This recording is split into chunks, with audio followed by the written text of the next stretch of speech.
बंधुवर नमस्कार। मैं ज्योतिषाचार्य सक्सेना जी बोल रहा हूँ, ज्योतिष परामर्श केंद्र से। बंधुओं, मैं आपको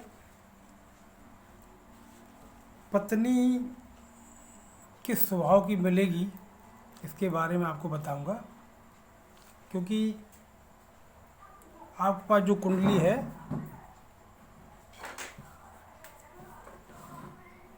तो आप अपनी कुंडली उठाकर देखेंगे।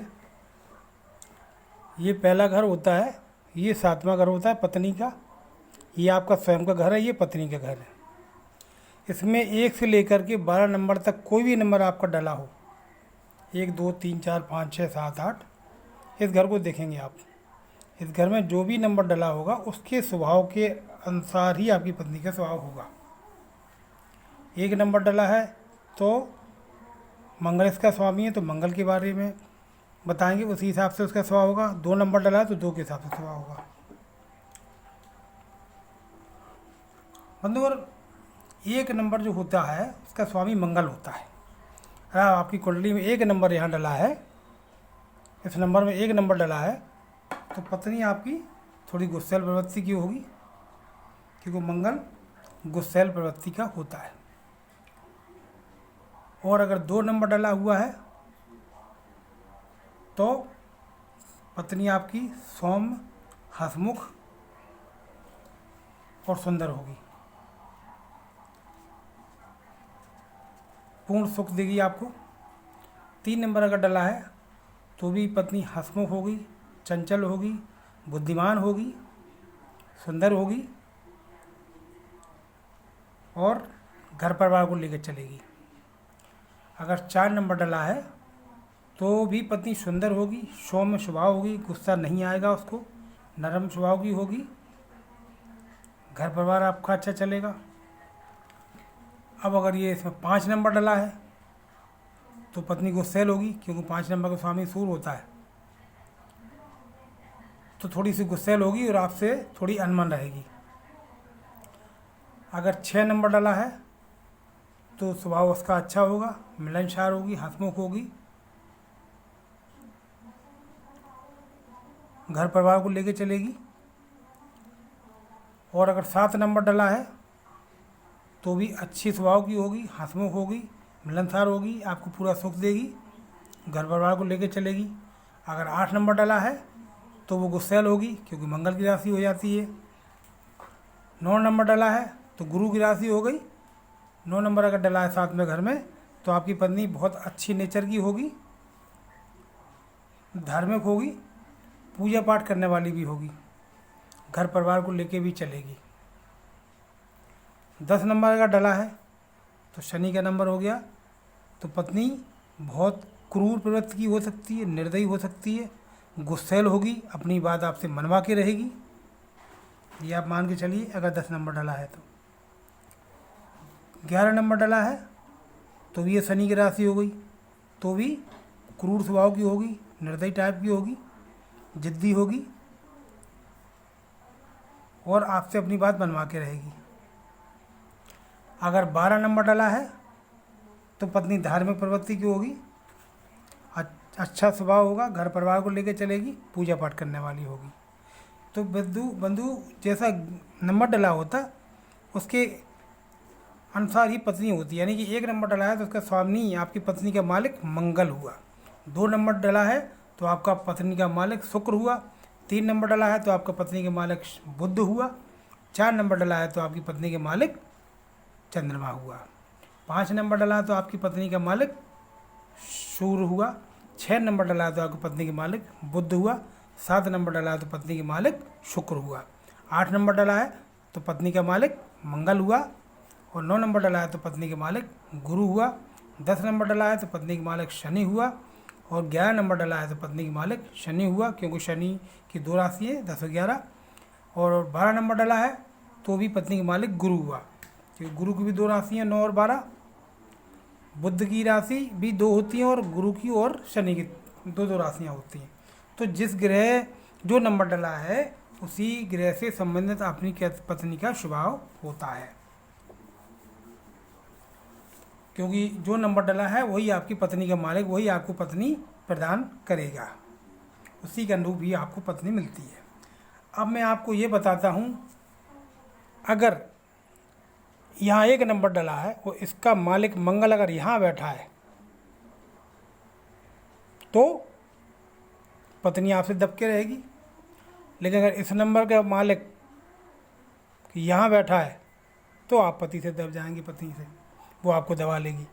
ये अगर यहाँ बैठा है तो आप दबा लेंगे, ये बैठा है यहाँ तो आप दबेंगे, ये मान के चलिए आप। अच्छा, अब मैं आपको बताता हूँ कि अगर ग्रहों के हिसाब से, ये तो नंबर हो गए जैसे भी डले हैं, उसके अलावा यहाँ पर ग्रह भी बैठे होते हैं। भाई एक नंबर डला है, सूर्य बैठ गया, चंद्रमा बैठ गया, मंगल बैठ गया, कोई भी ग्रह बैठा होगा।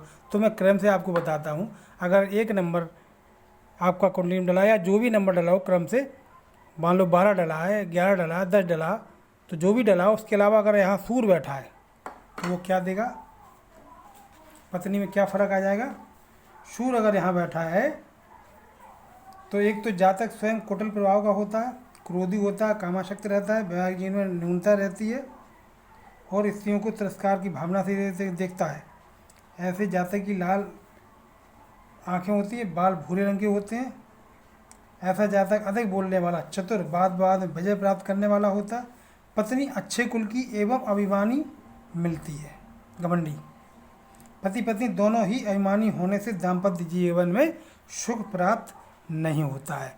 यहाँ का सूर्य अच्छा नहीं होता है, पति पत्नी में अनमन पैदा करता है। यहाँ का सूर्य कई बार अलगाव पैदा कर देता है अगर यहाँ सूर्य बैठा है तो। ये तो हो गया सूर्य। अब अगर आपका यहाँ पे चंद्रमा बैठा हो इस घर में तो चंद्रमा एक सौम्य घर है, शुभ ग्रह है। अगर ये बलवान होकर बैठा है शुभ फल अच्छा देगा, अगर कमज़ोर है तो थोड़ा फल ज़्यादा देगा, खराब।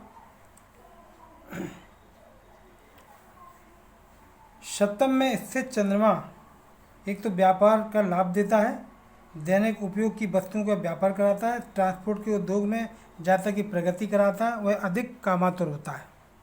पत्नी सुख उसे अच्छा मिलता है, जातक अभिमानी और ईर्ष्यालु होता है, उसे ससुर से या पत्नी के रिश्तेदारों से धन प्राप्त होता है।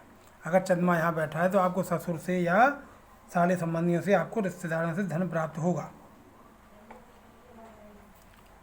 किसी किसी कुंडली में चंद्रमा यहाँ बैठने से व्यक्ति ज़्यादा कामातुर भी हो जाता है, एक से अधिक रिश्तियों से उसके संबंध भी हो सकते हैं।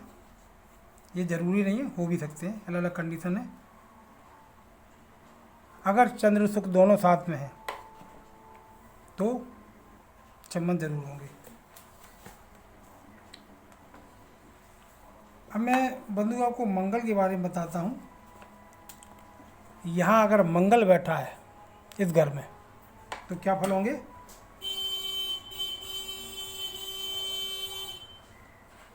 जातक संपन्न रहेगा, प्रतिष्ठा रहेगा, अधिकार संपन्न होता है और जातक की संतान कम होती है।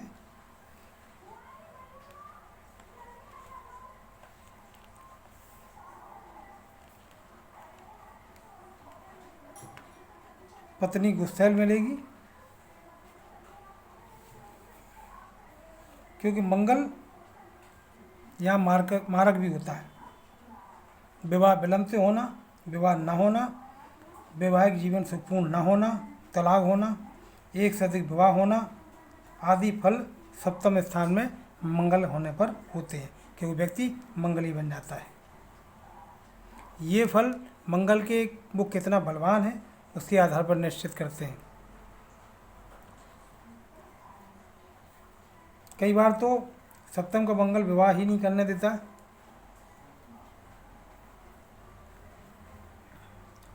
जातक के शत्रु बहुत होते हैं और जातक जन्म स्थान से दूर भी रह सकता है। जीवन उसका सुखी कम रहता है, क्षेत्र भी संदेह में रहता है अगर यहाँ मंगल है तो।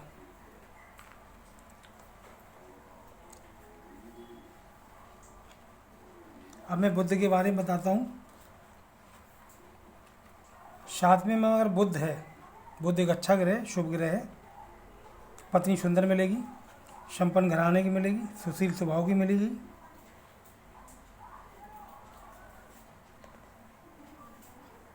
पत्नी कम उम्र की रह सकती है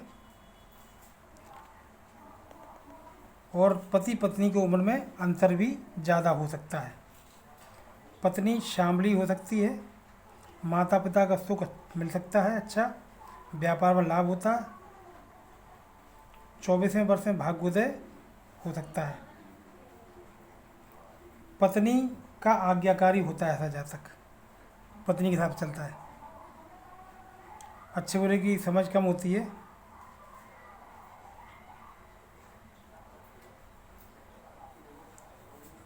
कभी कभी पत्नी कलह प्रिया भी हो जाती है, कलेश भी कर सकती है। कभी अड़चने विघ्न भी पैदा आ सकते हैं। विवाद और झगड़े भी हो सकते हैं आपस में। कई बार जातक को झगड़े के चक्कर में जन्म स्थान से दूर भी रहना पड़ सकता है।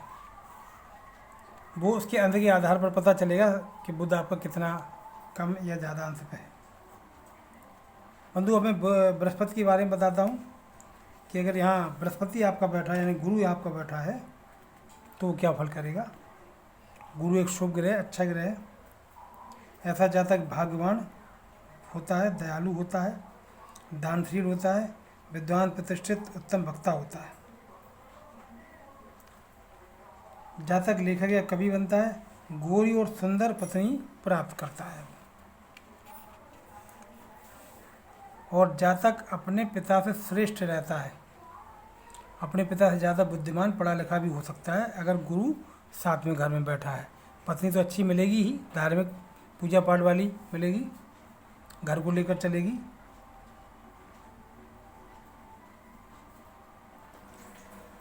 अब मैं बंधु को शुक्र के बारे में बताता हूँ। अगर शुक्र आपके 7वें घर में बैठा है,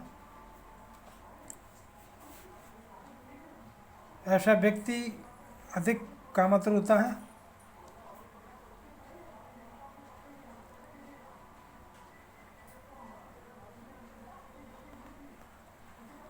भाग्यवान होता है, आर्थिक दृष्टि से संपन्न होता है, ललित कला, गायन वादन, संगीत, तैराकी में प्रवीण होता है, खूबसूरत होता है। पत्नी अच्छी सुंदर मिलती है और वो पत्नी में लिप्त रहता है ज़्यादातर, घर परिवार का ख्याल नहीं करता है। मकर राशि का अगर शुक्र इसमें है तो जातक व्यभिचारी भी बन जाता है। साझे के व्यापार में लाभ होता है और विवाह के बाद उसका भाग्योदय होता है अगर शुक्र यहाँ 10 नंबर पर बैठा है तो। अब मैं शनि के बारे में बताता हूँ। शनि अगर यहाँ बैठा है, सप्तम में अगर शनि बैठा है तो वृद्धि कारक होता है।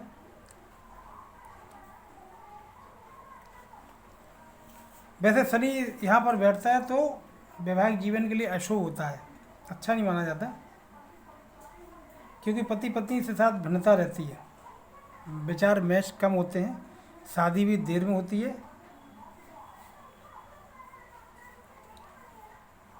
जातक पत्नी के द्वारा अपमानित भी होता है। उसकी पत्नी क्रूर स्वभाव की, गुस्सैल प्रवृत्ति होगी और वो अपने पति को अंड संड भी बकेगी, ऐसा हो सकता है। लंबे समय तक पत्नी पत्नी साथ भी नहीं रह पाते, कई बार लड़ाइयाँ भी हो जाती हैं। किसी न किसी कारण से दाम्पत्य जीवन दुखमय हो जाता है।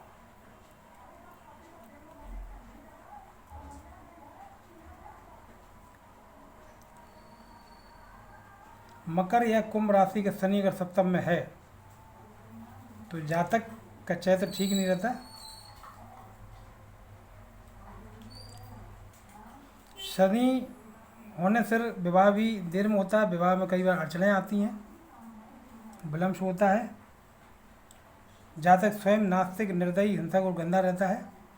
आर्थिक स्थिति ठीक नहीं रहती है, भागदौड़ रहती है, बहुत मेहनत करने से धन संग्रह करता है, शत्रु भी उसके अधिक होते हैं। कई बार तो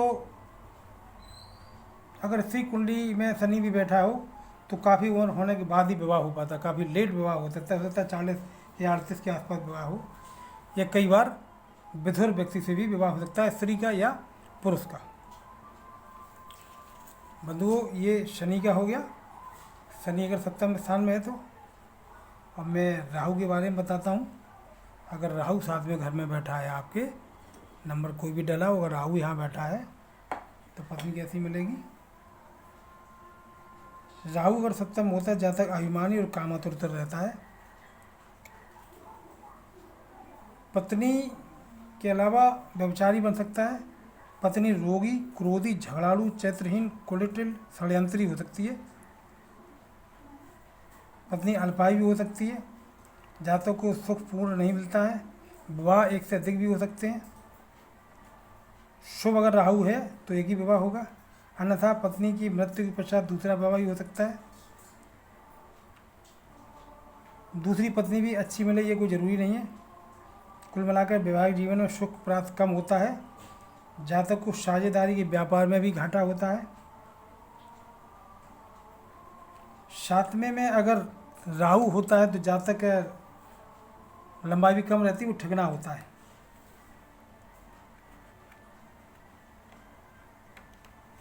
बंधुओं, राहु अगर सप्तम में है तो क्या किस टाइप की पत्नी मिलती है उसके बारे में बताया है।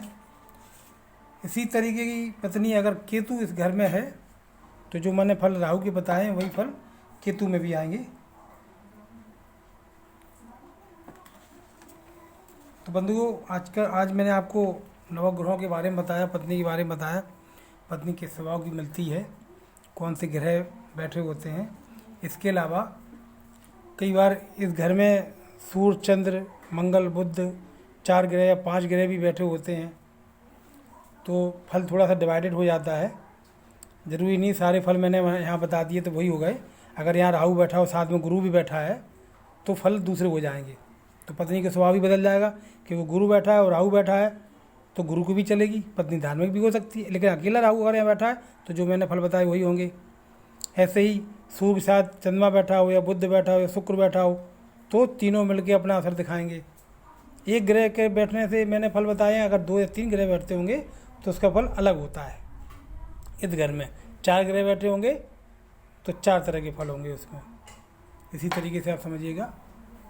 तो बंधु, ये वीडियो मैं अपनी समाप्त करता हूँ। अगली वीडियो में आपसे फिर बोलूँगा। वीडियो अगर अच्छी लगी हो तो लाल बटन दबाकर सब्सक्राइब करिए, लाइक करिए, जिससे मैं आपको आगे की वीडियो भेजता रहूँ।